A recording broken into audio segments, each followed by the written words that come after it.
অবশ্যই এরকম বাড়তি কোনো এক্সপেকটেশন নাই নিজের উপর, বাট চেষ্টা করব যত ভালো ক্রিকেট খেলা যায়, যত ভালো শেপে আসা যায়। সবাই আসলে মন খারাপ করছে, এখানে এখানে অস্বীকার করার কিছু নেই, বাট আমার মনে হয় as a professional cricket player আমাদের আসলে মুভ অন করাটা খুবই জরুরি। সামনে যেহেতু আমরা ওয়ান ডে খেলাতে ঢুকে যাচ্ছি, সামনে ওয়ান ডে ওয়ার্ল্ড কাপ আছে, এটার জন্য আমরা যত তাড়াতাড়ি প্রিপেয়ার হতে পারি তত ভালো।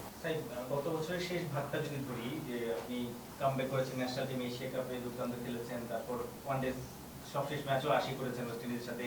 এই বছরটা অবশ্যই এরকম বাড়তি কোনো এক্সপেকটেশন নাই নিজের উপর, বাট চেষ্টা করব যত ভালো ক্রিকেট খেলা যায়, যত ভালো শেপে আসা যায়।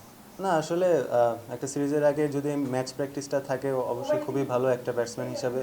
সো ওটাই আর কি, যে ম্যাচ যেখানে খেলি না কেন নিজের 100% দেওয়ার চেষ্টা করি। অবশ্যই লাস্ট 1 বছর যদি বলেন, 1-1.5 বছর ওইরকম ওয়ানডে খেলার স্কোপ পাই নাই, কিছু ওয়ানডেজ আমরা পাইছি, তাও টি-20-র মাঝখানে। সো এখন যেগুলোই ওয়ানডে সিরিজ আছে, অবশ্যই প্রিপারেশনটা অনেক বেশি ইম্পর্টেন্ট হবে, যে গ্যাপগুলো থাকবে। সো প্রিপারেশনটা আমার মনে হয় এখানে কি, back of the mind, deep in the heart, সবাই আসলে মন খারাপ করছে, এখানে এখানে অস্বীকার করার কিছু নেই, বাট আমার মনে হয় as a professional cricket player আমাদের আসলে মুভ অন করাটা খুবই জরুরি। সামনে যেহেতু আমরা ওয়ান ডে খেলাতে ঢুকে যাচ্ছি, সামনে ওয়ান ডে ওয়ার্ল্ড কাপ আছে, এটার জন্য আমরা যত তাড়াতাড়ি প্রিপেয়ার হতে পারি তত ভালো। Thank you. Thank you.